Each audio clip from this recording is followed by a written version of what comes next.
तो हेलो दोस्तों, हम आ गए हैं आपके लिए एक नई कहानी लेकर। तो ये कहानी सुनकर आपका होश उड़ जाएगी, क्योंकि ये कहानी ये रियल घटना पर आधारित है। तो ये कहानी हमें भेजी है सुनील ने। सुनील एक गुजरात स्टेट के नवसारी डिस्ट्रिक्ट का है, और उसका गांव का नाम हम नहीं लेंगे, क्योंकि हमें सुनील ने मना किया है। तो सुनील ने जब ये मुझे कहानी सुनाई तो मुझे यकीन नहीं हुआ था कि ऐसा भी हो सकता है। तो लास्ट तक देखते रहेगा कि कैसे सुनील और सुनील के भाई के साथ हुआ था। तो एक कहानी हमें सुनील ने अपने भाई के बारे में बताई है। उसका छोटा भाई जिसका नाम नयन है, और उसके परिवार में 5 लोग हैं, जिसमें से सुनील सबसे बड़ा है और उससे छोटा नयन है। और एक बहन है, उसका नाम है रेखा, और उसके माता पिता। एक छोटा सा परिवार एक खेत में छोटे से घर में रह रहा था। तो ये बात कुछ साल पहले की है, लगभग 2 साल पहले की। तो उस दिन तो रेखा को उसके पिताजी बहुत मार रहे थे। तो दोनों भाइयों ने पूछा पिताजी को कि पिताजी, रेखा के क्यों मार रहे हो? सुनील के पिताजी ने कहा कि तुम्हारी बहन किसी के साथ फोन में बात कर रही थी, तो मैंने उससे पूछा कि वो कौन है, तो वो बताती नहीं, इसलिए मैं मार रहा हूँ। तो वो सब इतना बात कर रहे थे कि रेखा ने वहाँ एक पड़ी चूहे मारने की दवा जो कि पी ली। फिर क्या, सुनील के पिताजी और उसकी माँ और सुनील तीनों अस्पताल के लिए निकल गए, और नयन था जो घर पर रुका हुआ था अकेला। तो रात को करीबन 10 बजे नयन सो रहा था, और रेखा घर पर आ गई, और रेखा ने नयन को जगाया। तो नयन ने जाकर बोला कि बहन, तू तो अस्पताल में गई थी ना, तो इधर क्या कर रही है? तो रेखा ने कहा कि अब मैं बहुत बिल्कुल ठीक हूँ, इसलिए मैं घर आ गई। तो नयन ने कहा कि बहन, माता पिता और सुनील कहाँ है? तो रेखा ने कहा कि वो दूसरी गाड़ी में आ रहे हैं। तो नयन ने कहा, तू अकेले आई है? हाँ, मैं अकेली एम्बुलेंस में आई हूँ। तो ठीक है। तो रेखा ने कहा, तू सब छोड़, तूने सुबह से कुछ खाया नहीं है, मुझे पता है।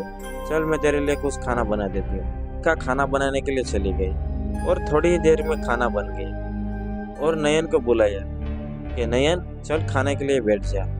तो नयन ने कहा, हम सब साथ में खाएंगे। तो रेखा ने कहा, उन सबको आने में बहुत देर हो जाएगी, तू खा ले। तो नयन ने कहा, तो ठीक है दीदी, हम दोनों खा लेते हैं। तो वो दोनों खाने के लिए बैठ गए, और वो खाने के बाद रेखा ने कहा, नयन, अब तू सो जा, मैं तुझे सुला देती हूँ। तो नयन के सर पर हाथ फेर के वो नयन को सुला रही। तो रेखा नयन को सुला रही, फिर नयन सो गए।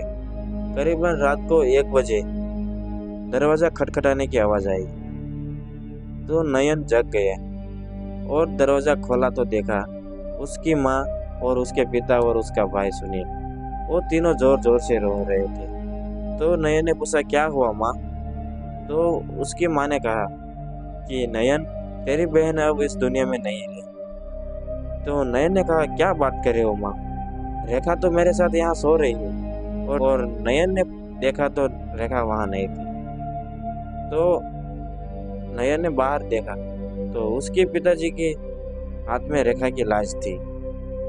वो देखकर नयन शॉक हो गया और कहा, माँ, ये कैसे हो सकता है? क्या हुआ था दीदी को? तो नयन की माँ ने कहा कि हम अस्पताल में पहुंचे, तभी रेखा ने वहाँ दम तोड़ दिया। तो नयन कहता है, माँ, रेखा ने वहाँ दम तोड़ दिया था, तो यहाँ कौन आया था?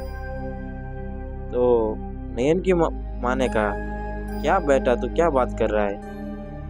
तो नयन ने कहा, हाँ माँ, रेखा यहाँ घर पर आई थी, और मेरे लिए खाना भी बनाया। आपको मेरे पर विश्वास नहीं है तो चलिए मैं आपको दिखाता हूँ। और नयन और उसकी माँ दोनों घर पर अंदर चले गए, और देखा तो रेखा ने जो खाना बनाया हुआ था वो पड़ा हुआ था। तो रेखा की माँ ने कहा, ये तो सच बात है। और रेखा की माँ ने कहा कि ये सब बात सच है कि रेखा मरने के बाद भी अपने भाई के लिए यहाँ आई थी। तो नयन की माँ ने कहा कि रेखा तो मर गई थी, फिर भी तुझे मिलने के लिए यहाँ घर पर आई। नयन फुट फुट के रोने लगा कि बहन अब मैं कैसे जीऊंगा तुम्हारे बिना, और वो रो रहा था। तो इस बात को लगभग 2 साल हो गए। आज भी नयन को उसकी बहन दिखती है, और ये रियल और सच्ची घटना है। कहानी है ये मेरे ही रिश्तेदार की है, तो मुझे ये पता है। तो आपको ये कहानी कैसी लगी हमें कमेंट करके बताना, और वीडियो अच्छा लगा हो तो वीडियो को लाइक कर दीजिए, और चैनल में नए हो तो चैनल को सब्सक्राइब कर दीजिए और बेल आइकन को ऑन कर दीजिए, ताकि हमारी नई नई वीडियो आप तक पहले पहुंच सके। तो हम मिलेंगे आपको एक नई कहानी, तब तक के लिए धन्यवाद।